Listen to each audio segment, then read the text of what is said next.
All right, good people. We are back for another IMC recap. We have a special guest today, and of course, you're going to have to wait a little bit. We're going to go through our stories and highlights of today.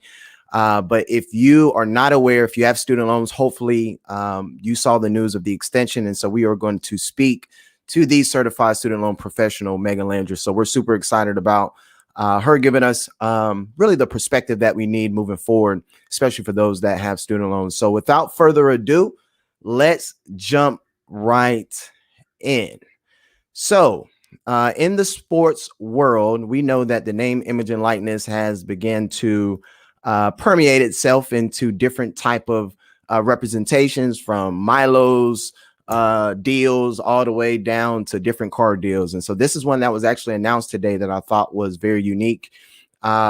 This good gentleman here, Thompson, signs his NIL deal with Bill Knight Ford. So as you can see here, this is a car dealership. This gentleman plays basketball with Ohio State University at Big Bright Orange there.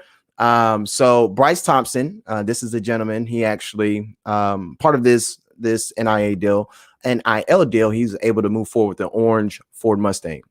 So this was announced today, of course, Friday, and he is a transfer from Kansas.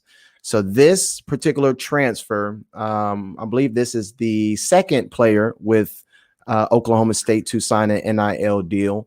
The other one is Donovan Williams. Now, I will say, as I'm excited about this deal, and I want everyone to check out that orange. Now, I'm a fan of this deal, and I don't know how car deals are structured. But if I was Bryce, I probably wouldn't have moved forward with the orange Mustang. You know, that's kind of like, you can't really be too incognito. You know, it's like, hey, there's Bryce at the gas station. You know, it's going to be very easy to track you down. But shout out to Bryce on moving forward with this deal. Very interested to see what this turns out for him long term. I think that this is probably one of the easier deals that you'll be able to negotiate, considering the tangible form of a vehicle, the use of it, and then just the name recognition. And so just excited to see more of these manifest. So be on the lookout for just the different ways name, image, and likeness begins to really show itself throughout this season and beyond. And according to Thompson's father, this deal with Bill Knight will begin with really branded posts across social media, which could also lead to possible appearances in commercials and other sponsored content. So again, hopefully that this business model operates in the best interest of the athlete, long-term and also short-term. So great job on that. To our next article here. 3 players from the G League Ignite selected in the NBA draft. Now, as you know, with our previous content and also through our planning podcast, we have talked pretty aggressively on how the future of college basketball and the future of basketball is shifting over time. Just the way, and really in the same breath of name, image, and likeness. These athletes want to get paid for their sacrifice and the type of really the money that everything around the athlete is able to generate if they operate at a high level. So this was a very interesting stat, because if you look at let's go back to the 2010 draft, the top 15 selections came through college. Now, during this year's draft, as you can see, that there were 3 players from the G League that was drafted, but 2 of them actually were selected in the top 7. So if we zoom out, these kids essentially skip college. They trained, they earned about $500,000 plus, and now they're about to sign a multi-million-dollar contract with the NBA. So to say that things haven't changed, this is the evidence. And I think that this is a great example to show athletes that you need to start preparing yourself. More importantly, you need to start educating yourself on how money works, because the younger you are is actually reflecting the different opportunities you're able to cash in on if you have the right people around you and the right process and, of course, the right information. So hopefully that these gentlemen really show the roadmap on how to transition out of high school, play a year, make some money, and then ultimately make it to the NBA. So shout out to Jalen and Jonathan on their contracts being selected within the top 7 picks, but also just to show that the sports arena is adjusting, people. It is definitely adjusting. All right, so now let's move on to our next topic here. So we're going to get out of the sports arena just for a little bit, and we are going to go all the way out to San Jose. Now, I just could have thought there was y'all already did all the Silicon Valley updates, but it looks like good old Google is planning a new Silicon Valley campus with a hardware hub that the plans display. And so, as you can see here, Google is in a process of really establishing a larger building to ultimately align themselves with their different research and development projects. So they spent about $400 million in the area of San Jose, California, which is detailed within the proposals. What I'm very curious about, we know that the cost of living in California is not cheap. There has been a few companies that have transitioned their home office from California to Texas. So I don't know what type of incentives that the city council or the state of California provides for Google and we'll just say tech companies that are similar. But just considering the cost of living, man, I would probably look at doing that in another state. But regardless, as you can see, this R&D has hundreds of updates to 3 industrial buildings, meeting rooms, lounge areas. And then as well, one of the components, and I got to make sure I speak to it correctly, but they are actually moving forward to bring more of their hardware efforts in-house. And this individual, Rick Osterloh, he oversees devices and services, which includes Nest, the Google home smart speakers, the Pixel smartphone, Pixel laptops, all the way down to some of the here we go, the chips. So Google announced arguably its most serious attempt at a hardware this week when it said it will be ditching Qualcomm chips and creating its own, including those used for its flagship Pixel phone. Now, if you've been keeping up with the news, you know that there has been a chip shortage. So Qualcomm, I want to say they announced back in March that they were trying their best to keep up with the demand. So I see this twofold in regards of, one, anticipating them getting into the space of producing their own product that they use to be able to implement within the different softwares and the technology that they have, but also seeing the opportunity. So I'm interested to see how this goes. Again, not the biggest fan of, building in California, just considering the cost. But again, we don't know what those details look like on the back end in regards of the contractual, we'll just say, incentives that may make it easier for Google to make this decision. And so very interesting tech space. If you have any children and they love playing the video game or things of that nature, don't beat them up too much. There may be a job opportunity there. So let's just make sure that we can align some education that could help them uncover what that could be. Back into the sports world, and we have one more topic before we get to our guest speaker. Saquon Barkley. So this gentleman said, all right, all my future endorsements moving forward, pay me in Bitcoin. Now, he's had some pretty nice endorsements thus far. So from Nike to Pepsi to Toyota to Visa and Hulu. And he actually shared this during his interview with the Best Business Show podcast by Anthony Pompliano, aka Pomp. And really shared the importance of leveraging Bitcoin, seeing the future of Bitcoin, but also saying that, all right, I see this as a long-term tool. So let me position my dollars that way and align myself in Bitcoin to be able to appreciate it that way. So we all know that Bitcoin has been a topic of conversation within the NFL, especially with Russell Okung, where he said, hey, I want to get paid in Bitcoin. And ended up doing that. He converted half of his $13 million salary into Bitcoin, and it is doing well for him. I want to say he may have doubled his money by now at the time in which he converted it to Bitcoin. And then, as you can see here, our $100 million contract quarterback, Patrick Mahomes, Yeah, good old tweet by Sean Copeland saying, "Hey, you trying to talk crypto sometime?" Patrick Mahomes tweeted back, said, "Soon enough, we will." So I don't see this stopping in regards of Bitcoin adoption. You can look at the institutional adoption to all these larger companies participating in the cryptocurrency, we'll just say, arena. So this is, again, a interesting positioning of his endorsements, but I think that this is going to yield some good dividends for him long term.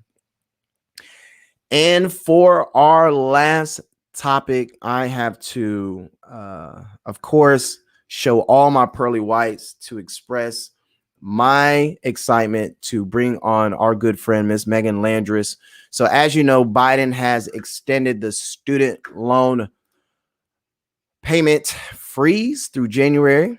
And folks got questions, right? And I think it's good to be able to speak to a professional to know the best way to leverage that. Because someone may read that and say, all right, well, I'll see y'all in January. Or someone may say, all right, well, let me continue to leverage this moment. We don't know, right? And so we said, okay, let's bring on our friend Meagan Landress to talk about the best way to navigate with this new announcement, and also to get her thoughts and insight on what folks should be thinking moving forward. And so I am going to get Meagan, give us a second, and we will get rolling up. And there she is. Meagan, how are you doing, my friend?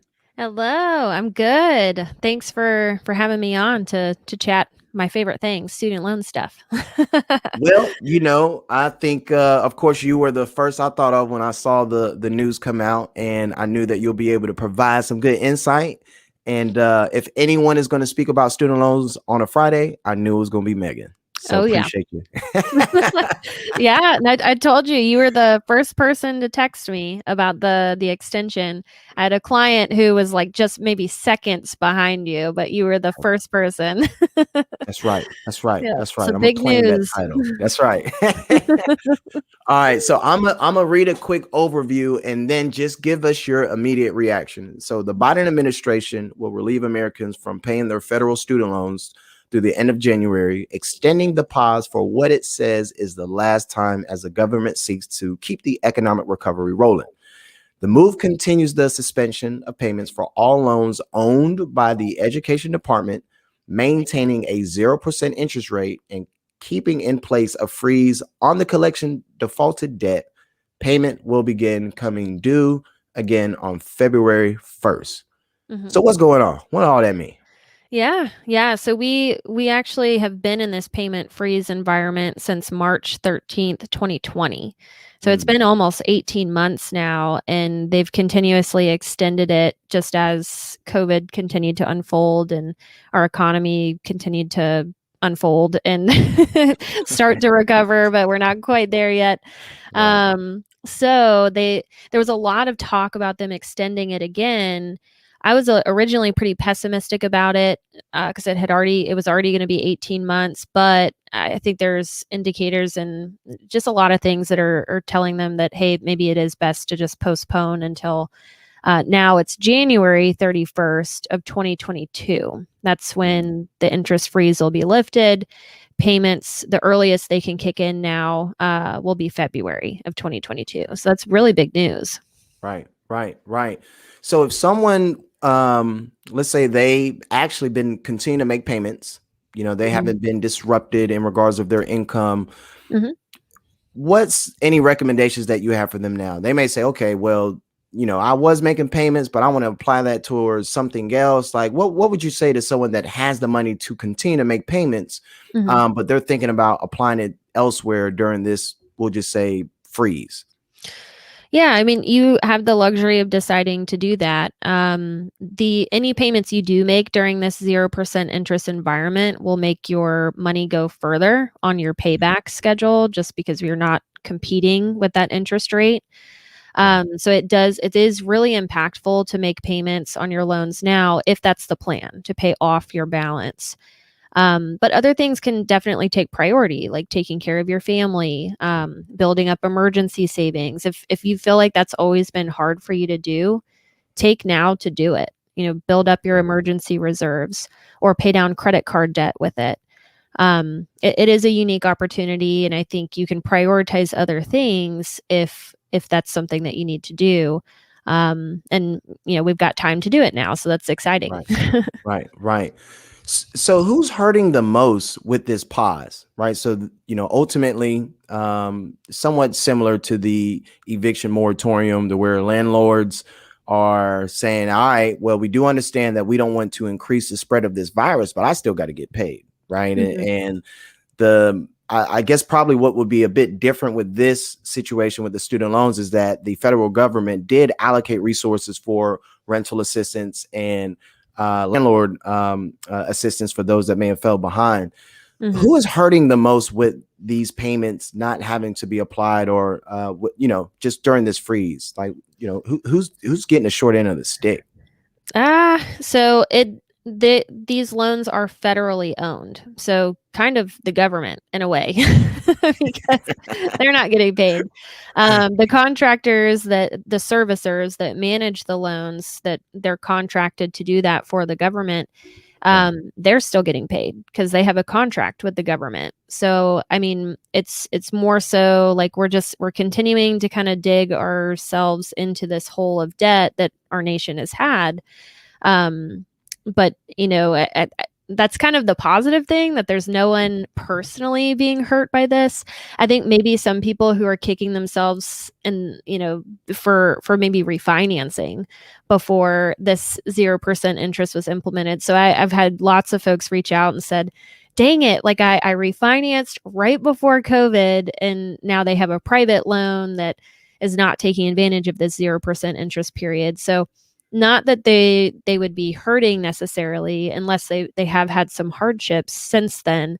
But those are the only folks I think about as far as like, oh man, if they just waited like a little bit longer. But ultimately it was the right decision for them. I think refinancing is something that you can do if you're committed to paying off the loans pretty aggressively. You want to reduce the interest rate. That was probably the right long-term decision for them. And no one could have predicted a pandemic. And so this is just kind of bonus. It was never guaranteed for anybody. But yeah, I think, as far as impact goes, it's more so kind of on the government. Yeah, that's a really good point. And I'm glad you brought that up with it's kind of like I don't want to say it's buyer's remorse, but it's just like, oh, shucks, I thought I was being responsible, and exactly. And then, here comes the pandemic. So that's tough. That's it's good to know though, as well, just in regards of, you may have a few folks that, may think that, okay, we're hurting this company, but, ultimately it's government that's holding the note. Yeah. I don't think anybody feels sorry or bad for these student loan servicers anyways. So That's right. It's funny because whenever you see like a company get, their information may get hacked, and at some point during the day, you're going to see a tweet and say, hey, you guys are hacking the wrong people. You need to hack that database where them student loans are, right? Yeah. Oh my gosh. Yeah.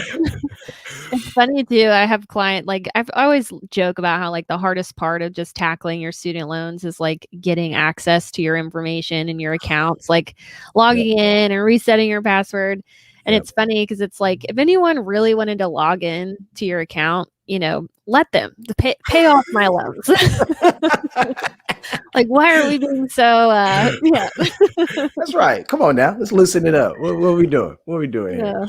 That's good. That's good. So what would you say if you could speak to different profiles of clients, right? So we may have someone that is single, gainfully employed, doing well. They have federal student loans. You may have a 2-income household with a few dependents. They may have a combination of private and federal student loans, and then you may have a business owner, right? So let's, if we do 3 different profiles, yes, we are speaking on the extension of the pausing and the 0% interest, but just in general, if you just took those 3 different profiles and say, okay, if you could start here in regards of tackling your student loan liability, this is what I would do. These are the first 3 steps. And so let's start with the single individual, no dependents, gainfully employed. What would you recommend to them during this moment of the extension that will probably best position them for their student loan strategy long term? Yeah, first and foremost, get a good feeling of what situation you're looking at. What types of loans do we have? Do we have federal? Okay, great. Let's get access to our account. Let's update our contact information. So as these changes continue to unfold, we have up-to-date information on that. The next question to ask yourself is, do we work in a public service capacity? Are we a teacher? Are we working at a nonprofit? Are we some kind of government employee?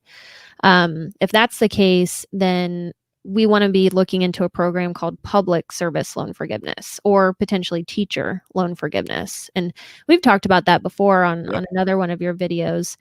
So that's a program where federal loans can be forgiven after making 120 qualifying payments.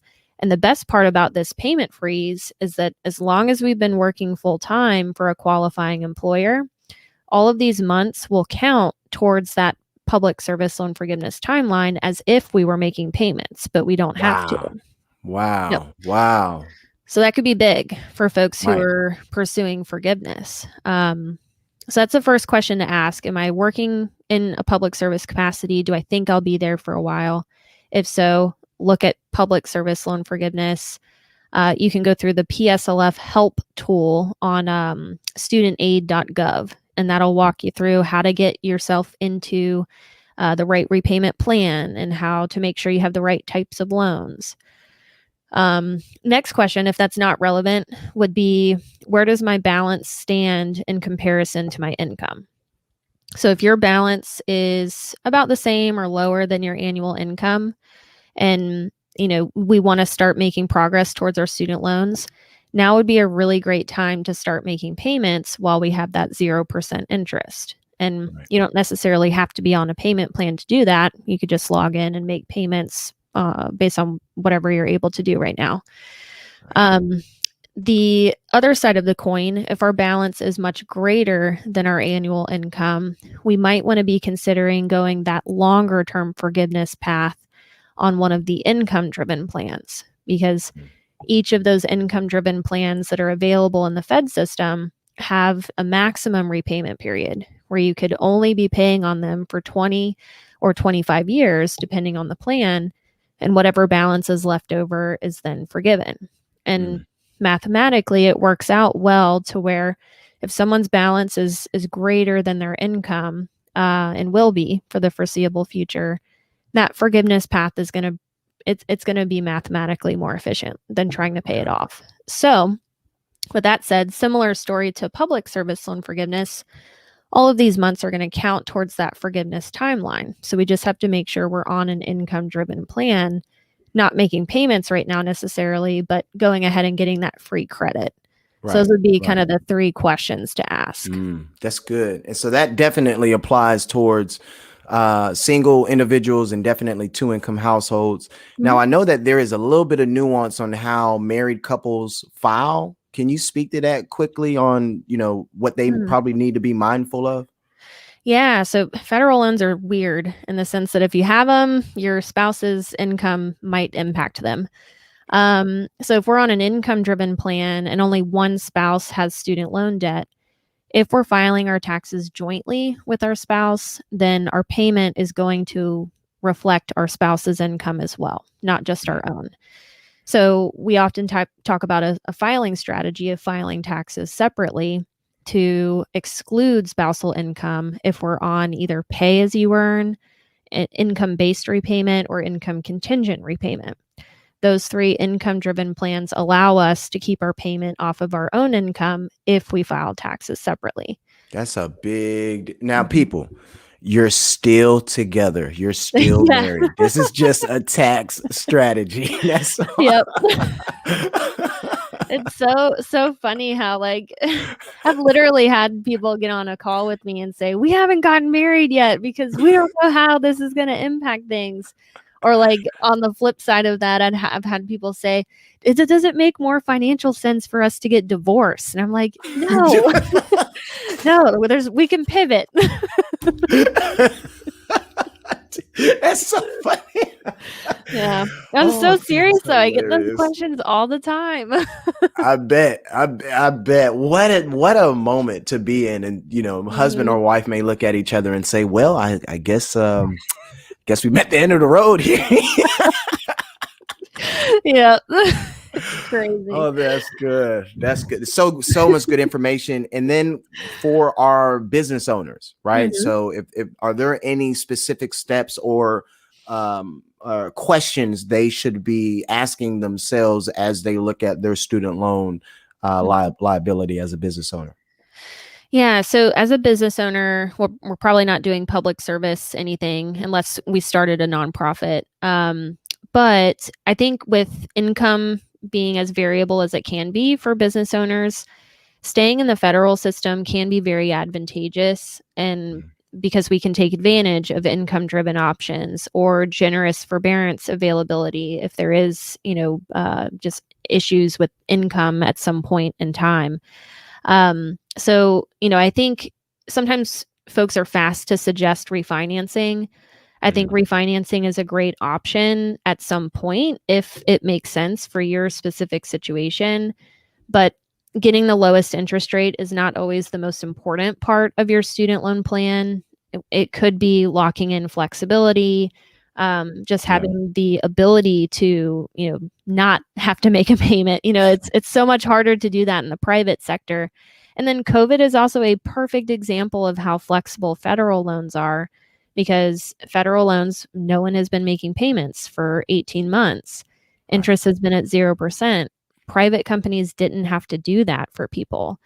And so always be careful. I think, again, refinancing is a great option. It can be a great option for someone who it makes sense for, but make sure financially speaking, we feel very confident walking away from the federal system.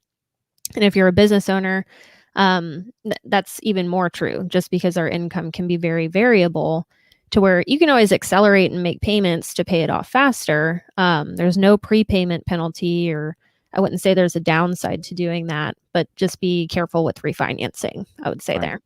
That's good. So much good information. How can folks get a hold of you? Somebody's listening to this and they saying, all right, I got questions. I need to talk to Meagan. What would be the best way to get a hold of you? Yeah, so you can reach me. So Financial Coach Meagan, you can Google that, find my website, schedule an introduction call with me to talk through your situation, what you're looking for help with. And I do full-blown financial coaching. So working with folks on the basics of a financial plan. So like budgeting, debt reduction, student loans. So you can reach out, email me, give me a call, set up an introduction call, or find me on Instagram. I was trying to think of the name. I was like, what is that thing called? The Instagram machine? That's right. Hey, that's right. I'm out Friday. here TikToking, we, who knows? There's going to be another one coming here, moving at some point. I don't even know what I was just about to say. But Hannah, look, she dropped a ton of free jewelry and gave low-key a shameless plug on the Planning Podcast, because she did.